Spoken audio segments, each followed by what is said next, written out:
प्रधानमंत्री नरेंद्र मोदी ने video conferencing के माध्यम से शिक्षक पर्व के प्रारंभिक सम्मेलन को किया संबोधित। विद्यांजलि पोर्टल का भी किया शुभारंभ।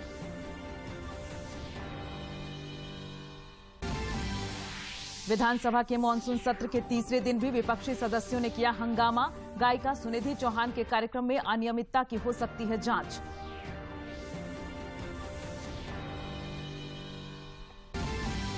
झारखंड में पिछले 24 घंटे में कोविड के 18 नए मरीजों की पहचान। कल 2 लाख से अधिक लोगों को लगा कोरोना रोधी टीका।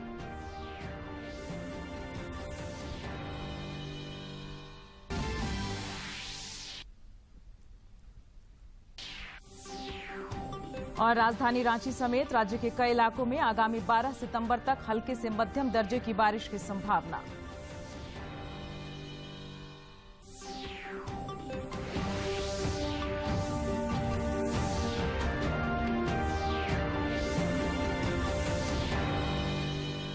नमस्कार, खबरें झारखंड में आपका स्वागत है। मैं हूं प्रियंका और समाचारों में आगे बढ़ने से पहले एक जरूरी संदेश। देश भर में 18 वर्ष से अधिक आयु के सभी लोगों के लिए सरकारी केंद्रों में निःशुल्क टीकाकरण अभियान चलाया जा रहा है। दूरदर्शन आप लोगों से अपील करता है कि कोविड रोधी टीका जरूर लगवाएं। कोरोना महामारी के प्रति कोई भी लापरवाही न बरतें। जब तक आवश्यक न हो घर से बाहर न निकलें और इन आसान उपायों का पालन करें। मास्क लगाएं, 2 गज की सुरक्षित दूरी बनाए रखें, बार बार हाथ धोएं और चेहरा साफ रखें। कोविड से संबंधित जानकारी और मार्गदर्शन के लिए राष्ट्रीय हेल्पलाइन काम कर रही हैं। इनके नंबर हैं 011-2397-8046 और 1075। इसके अलावा राज्य हेल्पलाइन नंबर 104 डायल कर समस्या का त्वरित समाधान लिया जा सकता है। और अब समाचार विस्तार से। प्रधानमंत्री नरेंद्र मोदी ने आज शिक्षक पर्व के प्रारंभिक सम्मेलन को वीडियो कॉन्फ्रेंसिंग के माध्यम से संबोधित किया। इस अवसर पर प्रधानमंत्री ने शिक्षा क्षेत्र में कई प्रमुख पहलों का शुभारंभ किया। श्री मोदी ने श्रवण बाधितों के लिए भारतीय संकेत भाषा शब्दकोश, दृष्टि बाधित व्यक्तियों के लिए श्रव्य पुस्तकों और सीबीएसई की स्कूल गुणवत्ता आश्वासन और आकलन रूपरेखा की शुरुआत की। प्रधानमंत्री ने निपुण भारत के लिए शिक्षक प्रशिक्षण कार्यक्रम निष्ठा और स्कूल विकास के लिए शिक्षा स्वयंसेवकों, दानकर्ताओं और कॉरपोरेट सामाजिक जिम्मेदारी से सीएसआर योगदान करने वालों की सुविधा के लिए विद्यांजलि पोर्टल का भी शुभारंभ किया। इस मौके पर श्री मोदी ने कहा कि देश ने सबका साथ, सबका विकास, सबका विश्वास के साथ सबका प्रयास का जो संकल्प लिया है, विद्यांजलि 02 उसके लिए एक प्लेटफॉर्म की तरह है। इसमें हमारे समाज को, हमारे प्राइवेट सेक्टर को आगे आना है और सरकारी स्कूलों में शिक्षा की गुणवत्ता बढ़ाने में अपना योगदान देना है। इसलिए भारत के शिक्षक दुनिया में जहां भी कहीं जाते हैं अपनी एक अलग छाप छोड़ते हैं। इस वजह से आज भारत के युवाओं के लिए दुनिया में अपार संभावनाएं भी हैं। हमें आधुनिक एजुकेशन इकोसिस्टम के हिसाब से खुद तैयार करना है और इन संभावनाओं को अवसरों में बदलना भी है। इसके लिए हमें लगातार इनोवेशन करते रहना होगा। हमें टीचिंग लर्निंग प्रोसेस को लगातार रीडिफाइन और रीडिजाइन करते रहना होगा। जो स्पिरिट आपने अभी तक दिखाई है उसे हमें अब और ऊंचाई देनी होगी और हौसला देना होगा। मुझे बताया गया है कि शिक्षक पर्व के इस अवसर पर आप आज से 17 सितंबर तक, 17 सितंबर हमारे देश में विश्वकर्मा जयंती के रूप में मनाया जाता है। ये विश्वकर्मा अपने आप में निर्माता है, सृजनहार है। तो 7 तारीख से 17 तारीख तक अलग अलग विषयों पर वर्कशॉप, सेमिनार आयोजित कर रहे हैं। ये आपने अपने आप में एक सराहनीय प्रयास है। देश भर के इतने टीचर्स, एक्सपर्ट्स और पॉलिसी मेकर्स जब एक साथ मंथन करेंगे तो इससे विचारों का एक नया अमृत निकलेगा और आजादी के अमृत महोत्सव में इस अमृत की अहमियत और ज्यादा है। आपके इन सामूहिक मंथन से राष्ट्रीय शिक्षा नीति को सफलतापूर्वक लागू करने में भी काफी मदद मिलेगी। मैं चाहूंगा कि इसी तरह आप लोग अपने शहरों में, गांवों में भी स्थानीय स्तर पर प्रयास करें। मुझे विश्वास है कि इस दिशा में सबके प्रयास से देश के संकल्पों को नई गति मिलेगी। अमृत महोत्सव में देश ने जो लक्ष्य तय किए हैं उन्हें हम सब मिलकर हासिल करेंगे। इन्हीं शुभकामनाओं के साथ आप सभी का बहुत बहुत धन्यवाद। प्रधानमंत्री नरेंद्र मोदी के शिक्षक पर्व के प्रारंभिक सम्मेलन कार्यक्रम में वर्चुअल माध्यम से राजधानी रांची स्थित एक निजी विद्यालय के शिक्षक और विद्यार्थी भी जुड़े। इस दौरान विद्यार्थियों में काफी उत्साह देखने को मिला।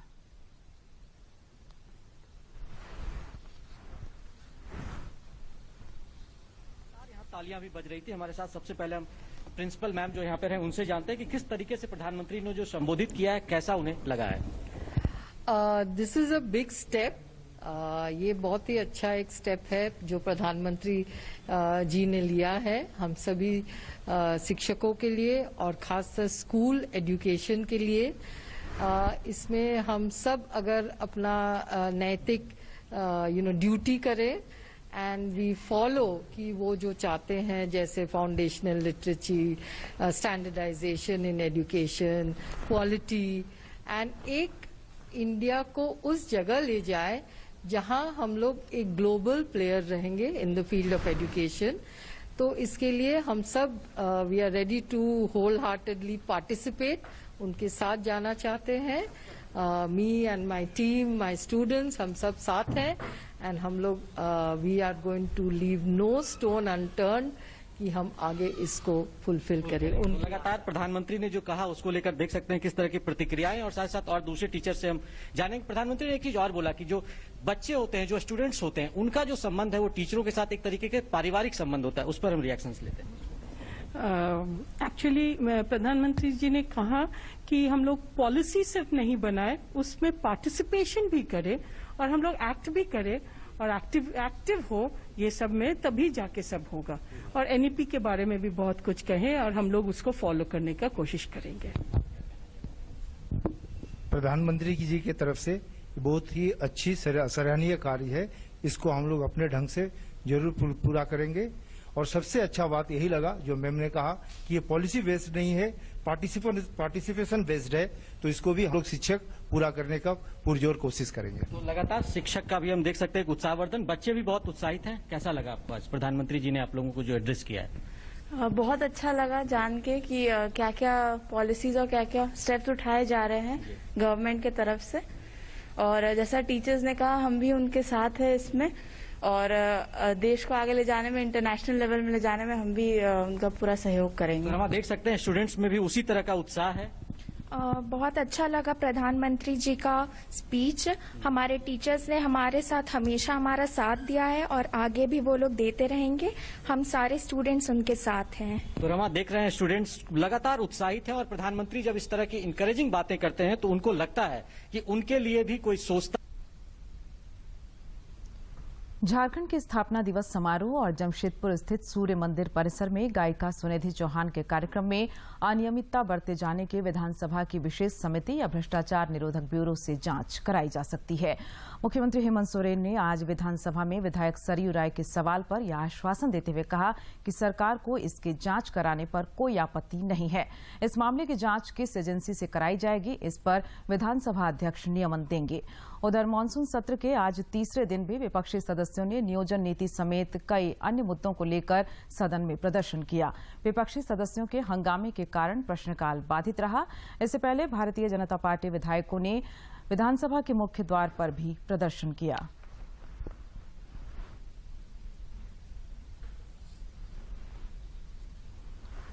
झारखंड विधानसभा में नमाज पढ़ने के लिए अलग कमरा आवंटित किए जाने के मुद्दे पर आपत्ति जताते हुए भारतीय जनता पार्टी ने आंदोलन तेज कर दिया है। उधर सरायकेला खरसावां जिले के दौरे के क्रम में खूंटी के सांसद और जनजातीय मामलों के केंद्रीय मंत्री अर्जुन मुंडा ने कहा कि भारत सर्वधर्म समभाव का देश है, जो एक नीति और सिद्धांत के तहत सभी धर्मों के साथ समान भाव रखते हुए चलता है। ऐसे में सभी सरकारों को नीति एवं सिद्धांत और सर्वधर्म समभाव की भावना को लेकर ही चलना चाहिए।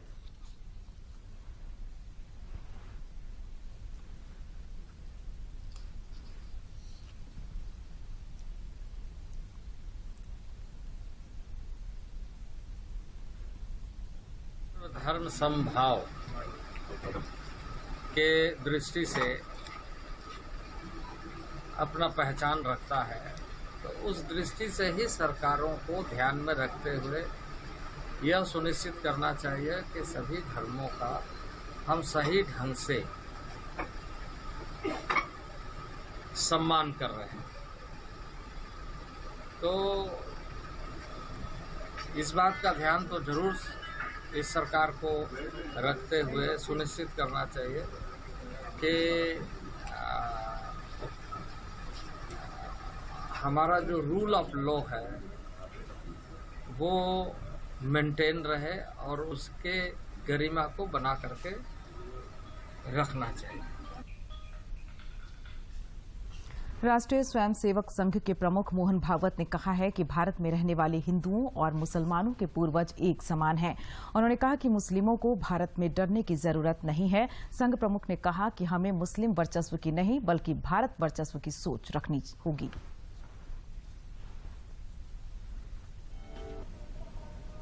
अंग्रेजों ने मुसलमानों को बताया कि हिंदुओं के साथ रहोगे तुमको कुछ नहीं मिलने वाला।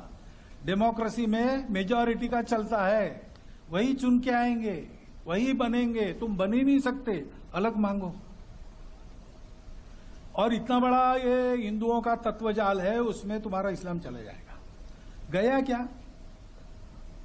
जब से आए भारत में तब से यहां है, गया? भारत स्वतंत्र होने के बाद गया? नहीं गया। सब पदों पर मुसलमान जा सकते हैं, गए हैं, जाते हैं। ये वहम उत्पन्न कर दिया और हिंदुओं को बता दिया कि बड़ा कट्टर है, इनके इसमें बताया है कि मारो, और देखो मार रहे। इधर भड़काया उधर भड़काया, दोनों में झगड़ा लगाया और उस झगड़े के चलते, उस अविश्वास और भय के कारण हम एक दूसरे को दूर रखने की बातें करते चले आ रहे हैं। उपाय कहां होगा? इस पर मलम पट्टी करने से नहीं, मूल से अपनी दृष्टि को बदलना होगा। हम भारत के हैं, हम भारत माता के पुत्र हैं, हम समान पूर्वजों के वंशज हैं, हम सबको स्वीकार करने वाली उदार भारतीय संस्कृति के वंशज हैं। देश में पिछले 24 घंटे के दौरान कोविड-19 के 31,222 नए मामले सामने आए हैं, जबकि 42,942 लोग संक्रमण मुक्त हुए हैं। एक रिपोर्ट। 24 घंटों में 31,222 नए मामले दर्ज किए गए। वहीं 42,942 मरीज उपचार करवाकर स्वस्थ हो चुके हैं, जिसके बाद देश में कोरोना मरीजों की स्वस्थ होने की दर 97.48% हो गई है। इस समय देश में सक्रिय मामलों की इधर झारखंड में पिछले 24 घंटे में 18 नए कोरोना संक्रमित मरीजों की पहचान हुई है, जबकि इस दौरान 24 लोगों ने कोरोना को मात देने में सफलता हासिल की। स्वास्थ्य विभाग के अनुसार राज्य में अब सक्रिय संक्रमितों की संख्या घटकर 126 रह गई है। 20 जिलों में कल एक भी संक्रमित मरीज नहीं मिले, जबकि सबसे अधिक रांची जिले में 8 संक्रमित मिले। वहीं पश्चिमी सिंहभूम में 6, पूर्वी सिंहभूम में 3 और साहिबगंज जिले में 1 नए संक्रमित मिले। कोविड के खिलाफ जारी जंग में देशव्यापी टीकाकरण अभियान तेज गति से चल रहा है। केंद्रीय स्वास्थ्य मंत्रालय के आंकड़ों के अनुसार कल रिकॉर्ड 1 करोड़ से अधिक लोगों को टीके लगाए गए। में पिछले 24 घंटों में कोरोना टीकों की 1,13,53,000 से अधिक खुराकें दी गई, जिसके बाद देश में अब तक 69,90,00,000 से अधिक लोगों को कोविड रोधी टीके लगाए जा चुके हैं। केंद्रीय स्वास्थ्य मंत्री मनसुख मांडविया ने कहा है कि सितंबर माह में टीकाकरण की शुरुआत शानदार रही, क्योंकि कल देश में 1 करोड़ से अधिक कोविड रोधी टीके लगाए गए। एक ट्वीट में उन्होंने कहा कि प्रधानमंत्री नरेंद्र मोदी के नेतृत्व में दुनिया का सबसे बड़ा अभियान ऊंचाइयों को छू रहा है। उच्च स्तर के साथ हुई है और भारत ने आज 1 करोड़ कोविड टीकाकरण को छू लिया है। प्रधानमंत्री नरेंद्र मोदी के नेतृत्व में दुनिया का सबसे बड़ा टीकाकरण अभियान नई ऊंचाइयों को छू रहा है। इधर झारखंड में भी टीकाकरण अभियान सफलतापूर्वक संचालित हो रहा है। विभिन्न निर्धारित केंद्रों पर सभी पात्र कतारबद्ध होकर वैक्सीन ले रहे हैं, ताकि कोरोना के जोखिम को कम किया जा सके और सुरक्षित वातावरण का निर्माण हो। स्वास्थ्य विभाग के अनुसार राज्य में कल 2,10,559 लोगों को कोविड रोधी टीके लगाए गए। इसमें 1,58,303 को पहला और 52,256 लोगों को दूसरा डोज लगाया गया। राज्य में अब तक 1,40,78,494 लोगों को डोज दिया जा चुका है। इसमें से 1,11,85,915 लोगों को पहला डोज और 28,92,569 लोगों को दोनों डोज दिया जा चुका है। गिरिडीह में जिला प्रशासन की ओर से चलाया गया 3 दिवसीय विशेष टीकाकरण अभियान कल संपन्न हो गया। इस विशेष अभियान के तहत 62,000 लोगों को टीका लगाया गया है। टीका लगवा चुके लोगों ने सभी लोगों से निर्भीक होकर टीका लगवाने की अपील की।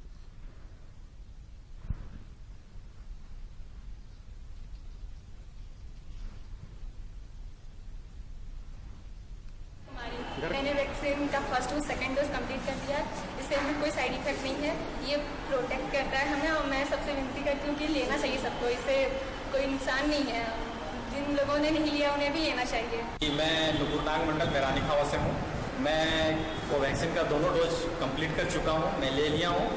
और कोरोना को हराने के लिए वैक्सीन दोनों डोज लेना बहुत आवश्यक है, तभी हम अपने सभी फैमिली को दिलवाएं।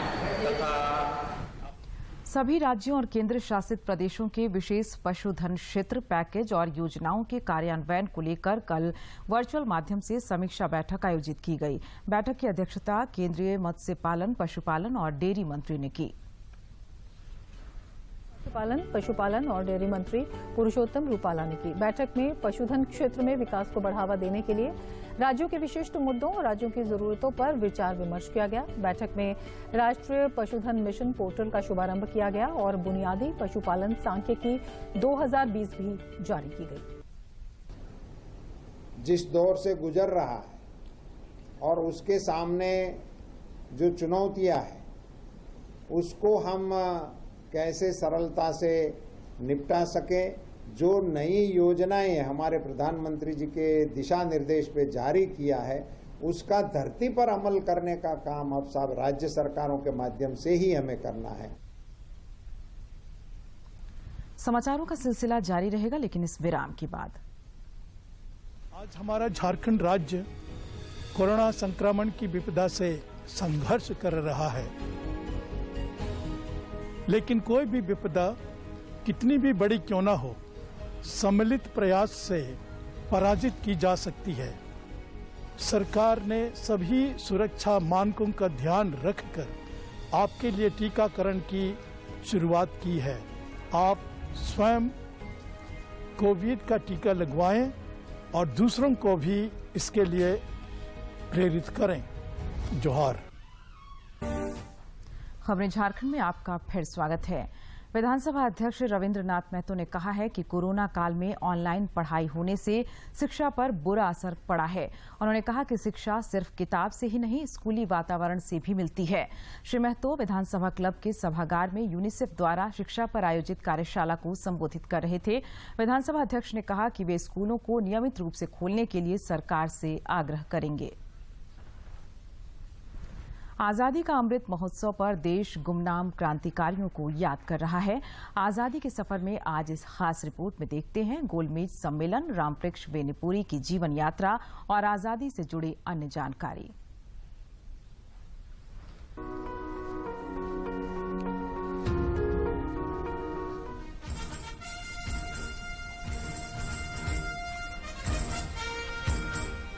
महात्मा गांधी लंदन में 7 सितंबर 1931 को दूसरे गोलमेज सम्मेलन में शामिल हुए थे। भारत सरकार अधिनियम 1919 की समीक्षा के लिए 1927 में साइमन कमीशन नियुक्त किया गया। इसी साइमन कमीशन की रिपोर्ट भारत के भावी संविधान पर ब्रिटेन में चर्चा का आधार बनी। ये विचार विमर्श 3 सम्मेलनों में कई बैठकों के दौरान हुआ। इन सम्मेलनों को गोलमेज सम्मेलन के नाम से जाना जाता है। पहला गोलमेज सम्मेलन नवंबर 1930 में शुरू हुआ, जिसमें सभी भारतीय प्रांतों से और इंडियन नेशनल कांग्रेस को छोड़कर सभी दलों के 73 प्रतिनिधियों ने भाग लिया। इंडियन नेशनल कांग्रेस औपनिवेशिक ब्रिटिश सरकार के विरोध में सविनय अवज्ञा आंदोलन चला रही थी।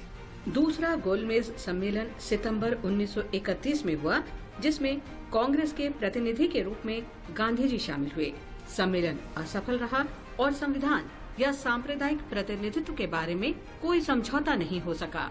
तीसरा और अंतिम गोलमेज सम्मेलन नवंबर 1932 में हुआ। विचार विमर्श के हिसाब से ये छोटा सम्मेलन था और ज्यादा महत्वपूर्ण भी नहीं था। इसमें न तो कांग्रेस शामिल हुई और न ब्रिटिश लेबर पार्टी। गोलमेज सम्मेलनों में विचार विमर्श के परिणाम स्वरूप ब्रिटिश सरकार भारत सरकार अधिनियम 1935 लेकर आई, जिससे भारत में प्रांतीय स्वायत्तता स्थापित हुई।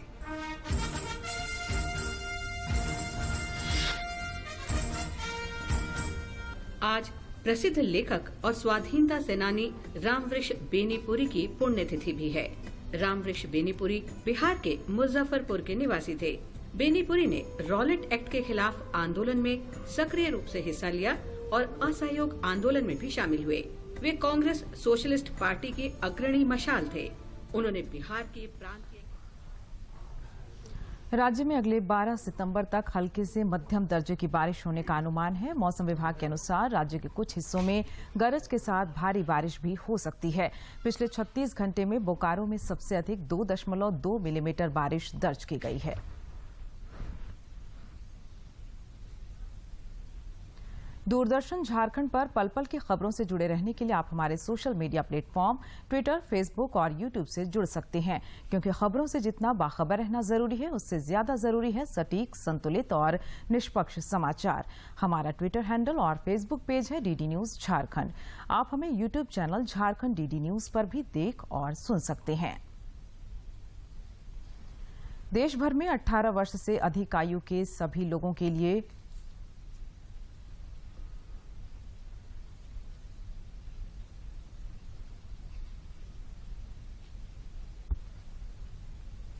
भारतीय रिजर्व बैंक ने मौजूदा वित्त वर्ष की पहली तिमाही के दौरान निजी उद्योगों के कामकाज का विवरण जारी किया है। कल जारी विवरण में बताया गया है कि विनिर्माण कंपनियों ने 75% की वृद्धि दर्ज की है। पहले कोरोना वायरस महामारी से प्रभावित वर्ष में तुलनात्मक आधार कमजोर होना है। भारतीय रिजर्व बैंक ने कल जारी आंकड़े से ये जानकारी दी। के मुताबिक भारत ने लंदन में ओवल क्रिकेट टेस्ट में इंग्लैंड को 157 रन से हरा दिया है। चौथे टेस्ट के 5वें और अंतिम दिन भारत द्वारा पेश 368 रन की चुनौती के जवाब में इंग्लैंड की पारी 210 रन पर सिमट गई।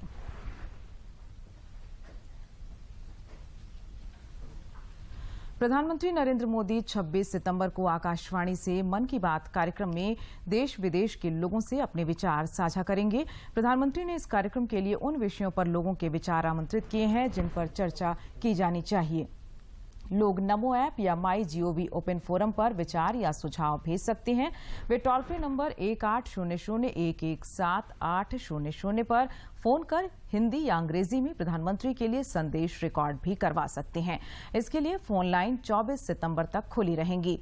लोग 1922 पर मिस्ड कॉल देकर एसएमएस में प्राप्त लिंक को फॉलो कर सीधे प्रधानमंत्री को भी सुझाव भेज सकते हैं। और अब अंत में मुख्य समाचार एक बार फिर। प्रधानमंत्री नरेंद्र मोदी ने वीडियो कॉन्फ्रेंसिंग के माध्यम से शिक्षक पर्व के प्रारंभिक सम्मेलन को किया संबोधित। विद्यांजलि पोर्टल का भी किया शुभारंभ। विधानसभा के मानसून सत्र के तीसरे दिन भी विपक्षी सदस्यों ने किया हंगामा। गायिका सुनिधि चौहान के कार्यक्रम में अनियमितता की हो सकती है जांच।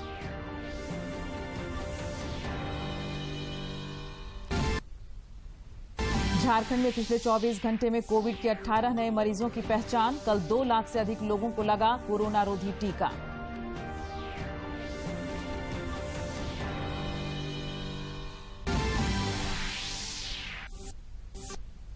और राजधानी रांची समेत राज्य के कई इलाकों में आगामी 12 सितंबर तक हल्के से मध्यम दर्जे की बारिश की संभावना।